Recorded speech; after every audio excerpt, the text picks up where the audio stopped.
Pipe Network presents. On this episode of Season 4, Let's Talk. The opinions expressed here do not necessarily reflect the views of the show and do not promote anything negative against mental health. If you're a survivor of trauma or domestic abuse or any of that sort, please reach out to anyone who is capable of helping you out. This may be a family, a friend, or anyone that you know who can help you the best way possible.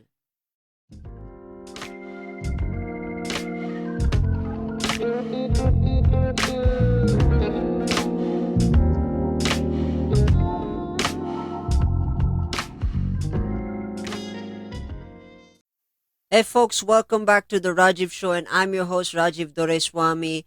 And this show aims to help reach out to those who are currently struggling in life and to remind you that life is indeed beautiful when you're inspired to make it your own. Before we get into this episode, don't forget to like, share, and subscribe to whichever platform you are using. And if you want to connect with me, you can find me on Facebook, Twitter, Instagram, and on TikTok at The Rajiv Show. Hey folks, welcome back to The Rajiv Show. And The Rajiv Show is again going international. This time we're going all the way to Mexico, to the other side of the world. And I want to introduce my guest, Craig Lewis. Hey pal, how you doing? I'm doing wonderfully today. How about you, my friend? I'm doing good. I'm actually staying productive as much as possible. Could you give my listeners a little bit of background about yourself, by the way? Yes, thank you very much. I'm 46 years old. I live in the south of Mexico, which is not the country of my birth. I grew up in the northeast of the United States, in the state of Massachusetts, and I spent most of my life living there. When I was a teenager, some really tragic things happened in my life. And I know we're going to talk about some of that stuff in a bit. And I survived what can only be described as the impossible. That's how I describe it. I have lived a life of intense trauma and violation. And I have done my very best to transform all of that into something of beauty, into something of value, into something that will help me live a better life going forward and help others as well. I've spent the past 5 years, since 2015, on a very wild and difficult to predict or manage journey. I left the United States after a severe set of calamities occurred in my life, and I felt that I had no choice other than to seek out a better way, a better life, a different life, a more spiritual life, which is what I found out was what I needed in some ways, in more. And ultimately, after traveling much of the world, I find myself 1 year and a half ago here living in Mexico in a beautiful, safe, secure, peaceful mountain town. I live in the valley with 25,000 or so, maybe, or less, other people who are benefiting from the beauty and the energetic love that comes from living in a place that is as magical as a place as I live in. Awesome. Awesome. One thing I can relate to you from what you've mentioned is, of course, half of my audience know that I'm from the Philippines, and I reside in also mountainous areas. So I think we can connect there. In the background itself, it's gonna be fun. We're gonna talk about a lot of stuff here. We're gonna unbox a lot of stuff. And before we get into, of course, the stuff that you mentioned earlier, if you and I were high school classmates, who were you in high school? By the way. In high school, well, I didn't really go to high school. Okay. Um, I spent 1 year in a regular high school, Hmm. but that was not the plan, apparently, as the universe had different ideas. Hmm. And I spent most of my high school life not actually in a school. Hmm.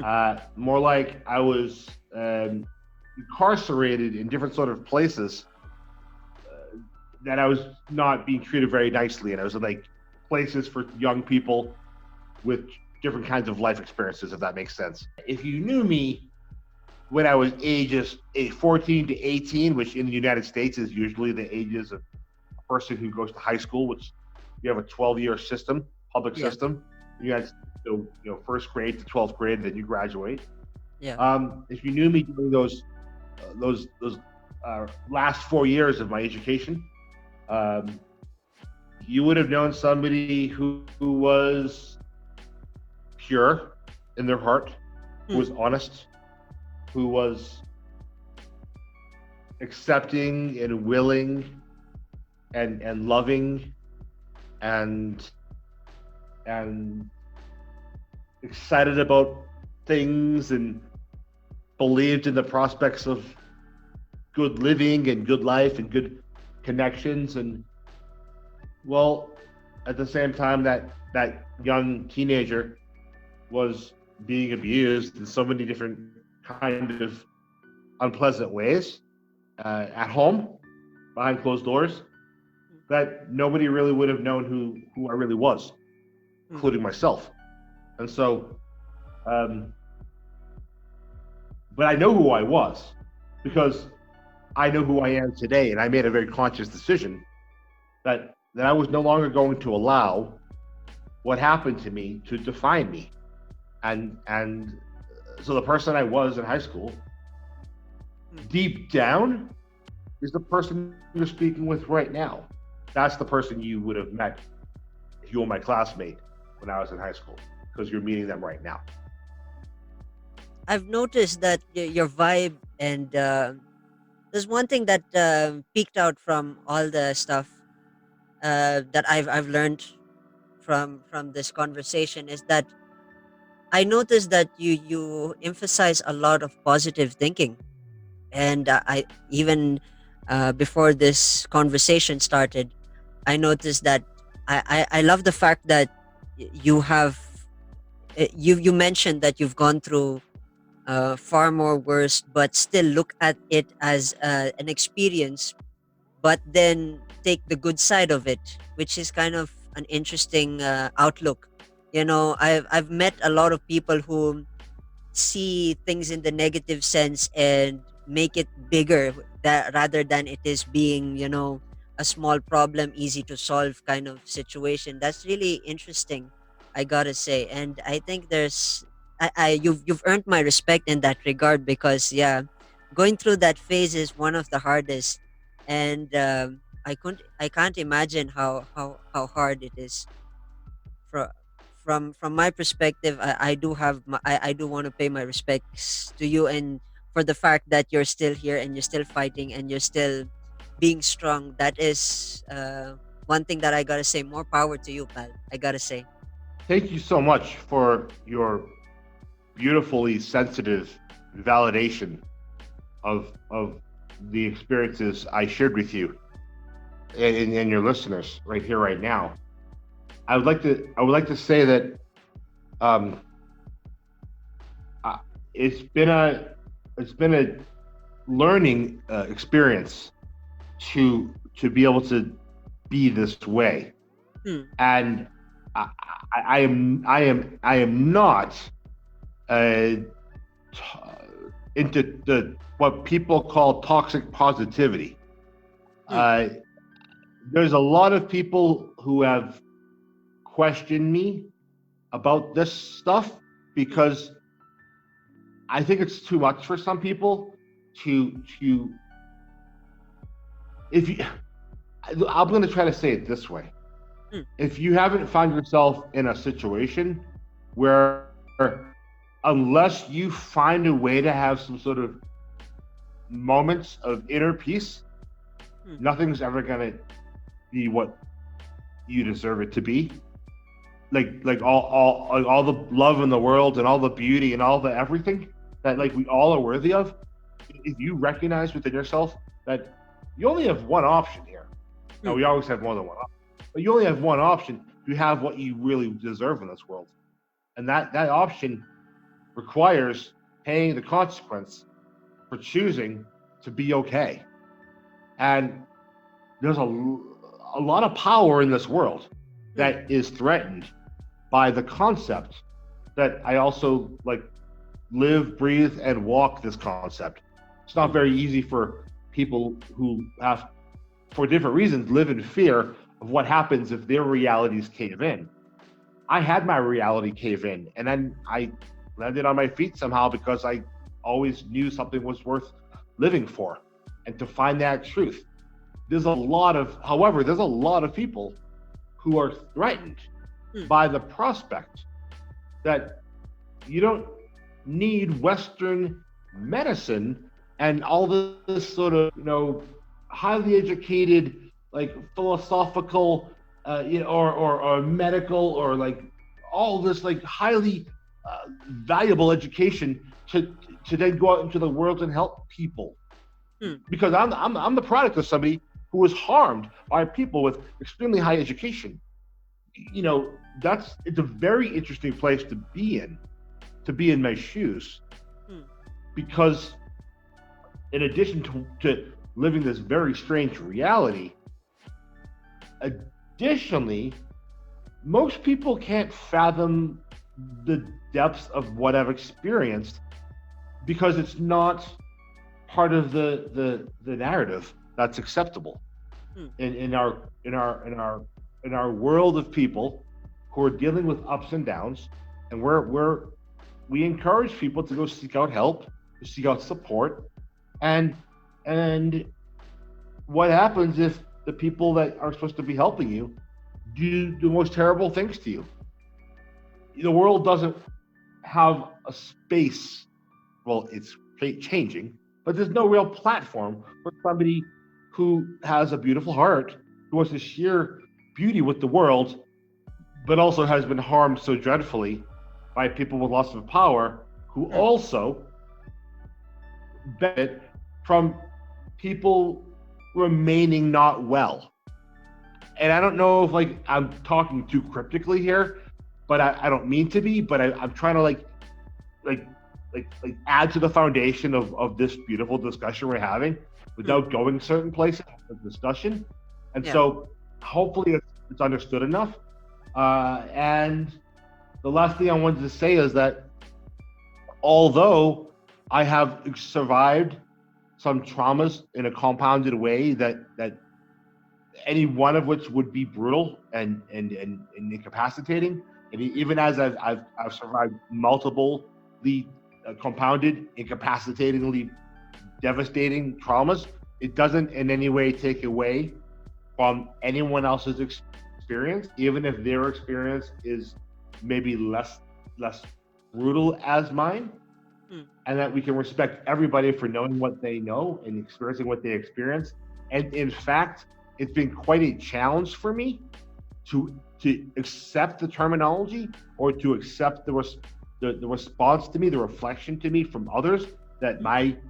what I survived is so much more extreme than most. Because Hmm. I can tell you right here, right now, that many times, maybe 50 or 100 or more times, I've responded to people who tell me, "Oh my goodness," or "Oh my God, your story is so much worse than mine," or Hmm. something to that effect. I would always say, "Well, yeah, but like we don't have to compare because everyone knows what they know. Your experience is as dreadful and as True. painful as you know it to be." So I've True. had to make this shift, kind of not fight everybody and Yeah. accept that some people just see and they validate that, yeah, Craig, that is brutal. You survived brutal stuff, and I extend my friendship to you and my caring, even though I can't understand it completely. That right there has been pivotal in me becoming the man I am today, and then moving forward. So thank you for helping initiate that sharing of my some darkness in my soul, so it can have more light shed upon it.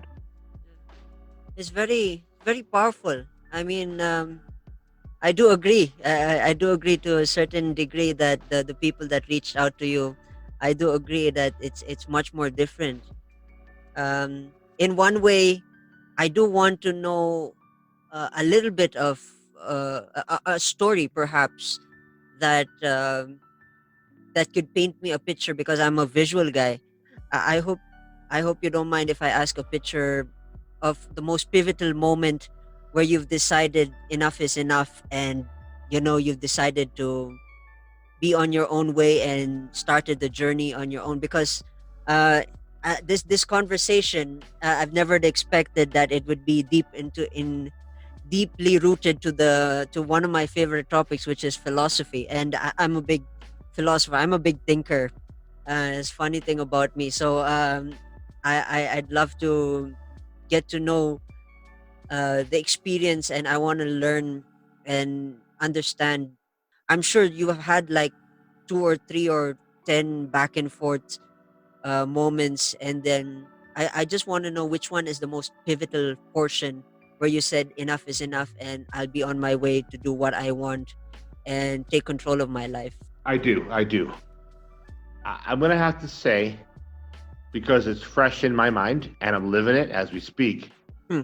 that truthfully, just a few weeks ago, I entered into a state of what in English we describe as disassociation, Hmm. a disassociative state, Hmm. because I'm a trauma survivor of an extreme degree, Yeah. and I have been on fire on the inside for a very long time, for different reasons. That fire began to become how to spread, I guess, get more powerful, Hmm. and in part it's because I've been fighting the fire, and I did a good job of fighting the fire, but there was a source of fueling that fire Hmm. that I don't have the power, like by my words and actions, etc., to put Hmm. out. The fire will burn whether or not I fight it. I've done a great job at building a new life for myself and fighting that fire. In fact, I'm very much in control of it. Hmm. And the thing that has been destabilizing me, and in part, this interview was scheduled twice already, and I missed both of our sessions because I was fighting this fire, and I didn't really know how to tell anybody or express it. And well, here we are. You're asking me this question, and so I can answer about the present transformative experiential reality that I'm living. Hmm. And and in order to exist with the fire, I can't put it out. I can't put it out. Hmm. I can I can find different ways to live with it. And so what I'm saying here is that a few weeks ago, it got the flames raged so powerfully that Hmm. I got a little too burnt, a little too hurt, Hmm. and I stopped functioning. My brain protected me. It's what a dissociative state is. It's when your brain protects you from the degree of hurt that you're Hmm. experiencing inside. And I mean, I've been through this for a long time. I know I'm quite skilled at managing stuff. I'm quite educated in these these realities, Hmm. and in helping other people as well in the same way. And I knew what was happening. I knew that my everything went to an extreme place. All my stuff in my life, all in my brain and my thoughts, everything. And Hmm. I had the power because I knew what was happening.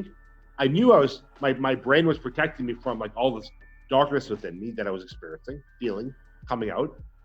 And I knew I was going to get through it when it was happening. I just had to make decisions to guide myself through it because I knew why it was happening. I knew the reasons why, and I knew that every single time this has happened to me, then I come out of it much better than I went in. And this has been a process over the course of years. Like why I said a minute ago, I could tell you 10 different stories, a half an hour, story about each time. So focusing on the present, right? I recognized that in order to thrive in the way that I deserve, in order to continue to have my second birth of the beautiful innocent child that I was before all these things happened to me, that I just had to stop fighting that fire in the way that I was and just cut some things out. And I haven't done that not 100% successfully, but I can rest comfortably and state that I've done it 90% successfully, and that's enough. And the result has been a much better experience. And the past few weeks have been this ongoingly moving forward, heightening of my awakening, more peace, more understanding of what's going on with me and how to integrate myself into the world and make it a better place using my wisdom. That's what's been happening. So very long answer to a question that required all of this textual foundation to be able to make it kind of help make the previous answer understood. So there you have it. Thank you for challenging me once again to go deep. Man, I can't imagine that. Just so you know, folks, for those who are tuning in, when Craig reached out to me at first, um, to me, for me as a, I want to share some few things about me as well. Is that I'm in my life, I've always been passionate about caring for human beings. And then when I remember Craig didn't respond to the last conversation, I was a bit worried actually. I remember that night though, it felt like it was yesterday, where um, I was waiting and waiting, and then the response, and I was a bit distraughted actually, and I was a bit worried. I wanted to ask, and from my standpoint, I've always wanted to check in, and from time to time. So that those are the things that got me worried, and I'm glad at least you've heard my call finally and made this thing happen. And of course, it's nice to at least I hope this conversation is at least alleviating some of those things, at least, because from what I know in psychology is that when you get things out, you're kind of having that sense of relief. A conversation is a powerful tool. A conversation is what gets you to where you want to go. And of course, on the other hand, it also lets go you let go of the things that holds you back through the power of speech. And I don't know if you agree with me, but yeah, that's how I perceive my life. I've always cared for the passion and the philosophy, and I've always cared for people. That's one thing I've been uh that's the thing I've been carrying through with my entire life. It is very, very easy to see that about you. Uh, you, it's in your voice, and it's in your, how do you say it? In your in the way you speak. It's conveyed in the way you speak, and I feel it, and so it's obviously true, and it's a blessing to have someone like you care about me. So I thank you. I thank you for that. I yeah, I mean the reality is I choose to be happy. And once again, that's something that the mental health psychology world Mm, often says. Oh, how dare you tell somebody who's struggling that it's a choice to be better? mm, I'm like, yeah, you're talking to somebody who was abused by the psychiatric regime for most of his life. mm, That's exactly why I say it. Like, I took all your drugs, I did all your treatments, and then I got better when I stopped. My story is a story of the people who are supposed to do good doing really bad. So when it comes to reframing experiences Hmm. that are horrific into something of not just transformative value for me inside within myself, not just transformative value for those individuals out there in the world who may really need to know that you're still a human being, you still have the power to do something, no Yeah. matter what the situation is. And also to be an educational force in a world that does not want to listen to what I am saying about this because it conflicts with many of these individuals' sources of income, even if they know that what I'm saying deep down is true. Hmm. And that is a very interesting reality to live in because I care about people. Hmm. I care about people living good lives. I Yeah. care about helping alleviate the suffering of people who often are suffering for reasons that are not their doing, because of poverty, because of circumstance, because of unfortunate things, because of ignorance, because of capitalism. I really believe, because I live it, I've had to, I've had to live it, that it is your choice if you want to be better. And I can validate that other people sometimes don't believe that or feel that or think that, and it upsets them to be posed with that reality. However, when I stopped listening to, you know, mental health people and I started listening to spiritual people, or seeking out, not listening, but seeking out guidance from people who have to use their minds and their hearts to kind of rise up. Wow, did my life change? Did my life change? And because it changed, it's it's my responsibility, no matter what's going on with me, to Hmm. try my very best to share that with others. And if I do that with people like yourself, and I've been blessed to speak with 5 other people in the past 2 weeks doing Hmm. similar sort of interviews, it helps me heal. You're helping me heal by getting this stuff out, by providing a platform. All the people out there in the world, you deserve to. Rajiv was correct. When you talk about it, when you release the stuff inside that is toxic, then you can start to heal. And that's what we're doing here. And I encourage you to do that in your own lives as well. Make the very best decisions you can to do it in such a way that allows you to move forward, because you don't necessarily want to go through what I went through, which was an absolute burning down of my entire life.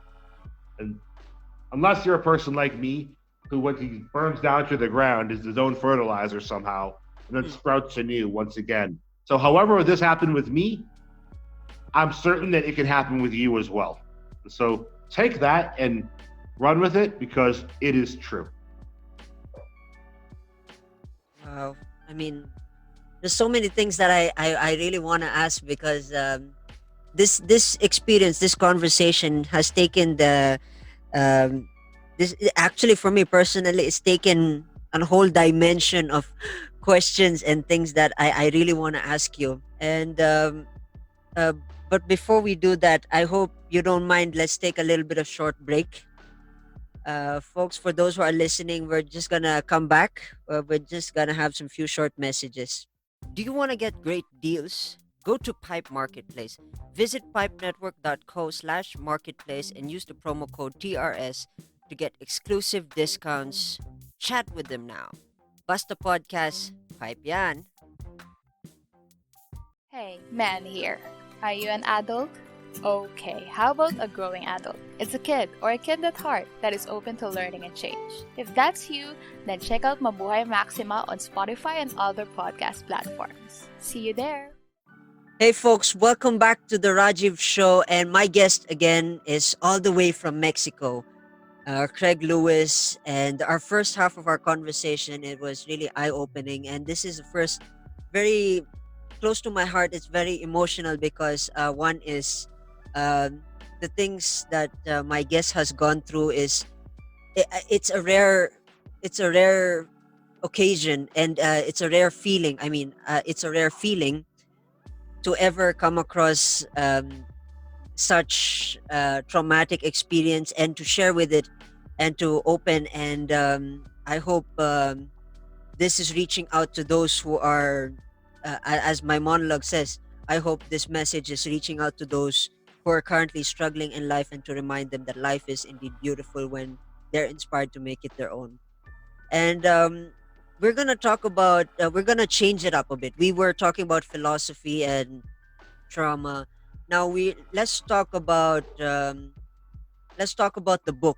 I remembered before the recording of this episode, um, Craig um, mentioned that he has a book which is translated in Tagalog. So for those who are listening and you guys can access this book, and before we get into the plugs, I gotta ask, what inspired you to get into creating this book? I gotta ask.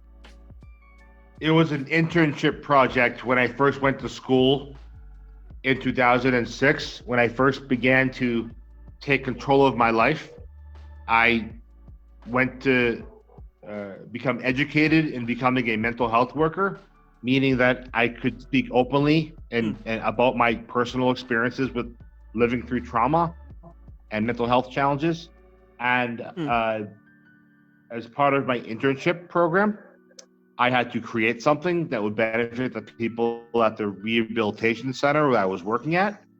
And so I proposed a support group format called Better Days. And over the course of the internship, and then I graduated, and then I volunteered in many different places, and I worked in different places, and I continued to create passages and worksheets that ultimately, after ceasing giving the support group, in 2013, I self-published online. I could, and I published the Better Days Mental Health Recovery Workbook without knowing it was going to be successful, and without knowing that I created something that people were going to not only benefit from, but also buy. And so over the course of the years, I've had it translated into numerous languages, including French and Spanish and Italian and Finnish and Dutch and Thai and Swahili. And also it's been translated into Tagalog. And that is, in a nutshell, the history of how the book came into existence. Awesome. I mean, I'm inspired and I'm interested to read this book. Hopefully, uh, this is an interesting thing. I mean, I love the fact that throughout the transition of this conversation, the evident proof is that positivity overcomes negativity, even if negative overtakes a certain life, and I think that's very powerful. That's a very powerful thing, and I gotta salute you, pal. Uh, I gotta say that I respect you with all my heart because of the things that you're going through, and of course, in the journey of life, it's never going to be never going to be a soft what's that, soft journey. It's gonna be rough, and of course, But I'm sending my heart and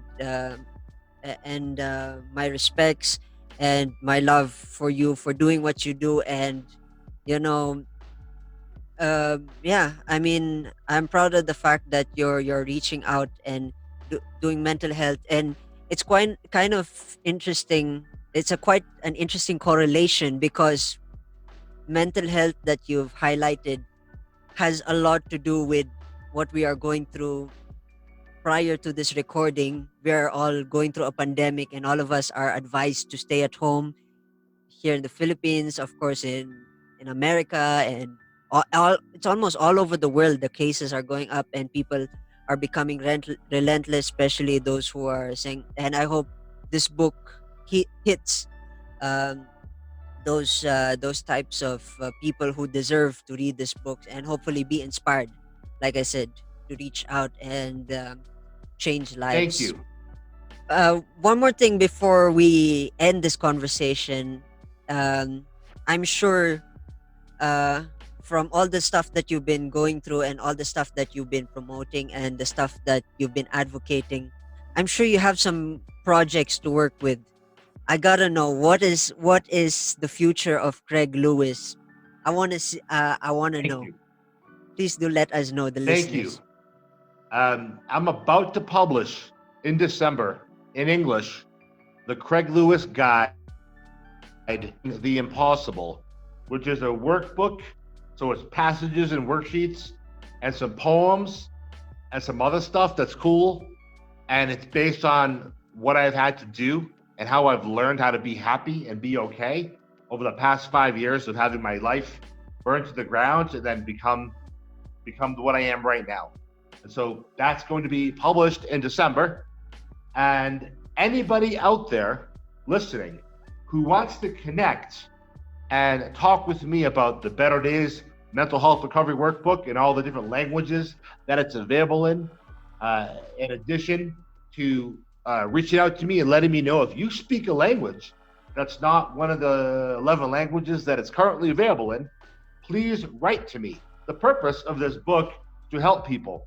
So if you're speaking a language somewhere and people don't have access to different things, and it would be better for them to have something in their own language that could be helpful to them, contact me. Let's figure it out.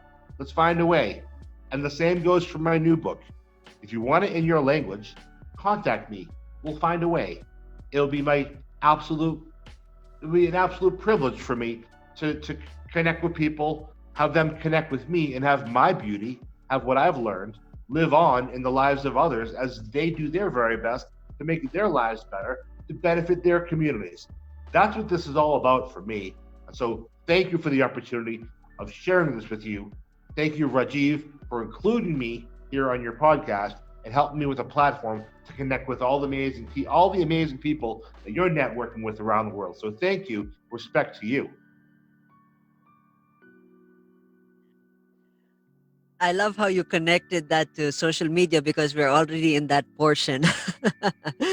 um, if my listeners out there are looking for you, Craig Lewis, if they're looking for you on social media, how do they find you on Facebook, YouTube, Instagram? How do they find you? The best thing to do right now, and I'm gonna share with you links, but the best thing to do, if you want to look me up right now, I have an author page on Facebook that I'm building up, and it's like www.facebook.com/ my full name, which is Craig Murray Lewis. So CraigMurray Lewis, LEWIS, one word. And that'll be good to connect with me there.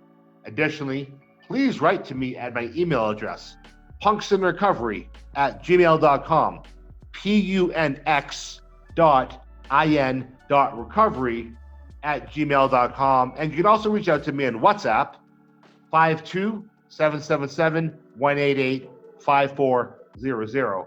And soon I'll have a new website up and running. So whenever this interview gets published, we'll have all the links updated then. Absolutely. So I want to thank my guest, Craig Lewis. Thank you so much for having this conversation with me. It has been a roller coaster. It's an eye-opening roller coaster, and uh, more power to you and your advocacy for mental health and um, and all the other things that you are striving for, because we need that in times like this pandemic.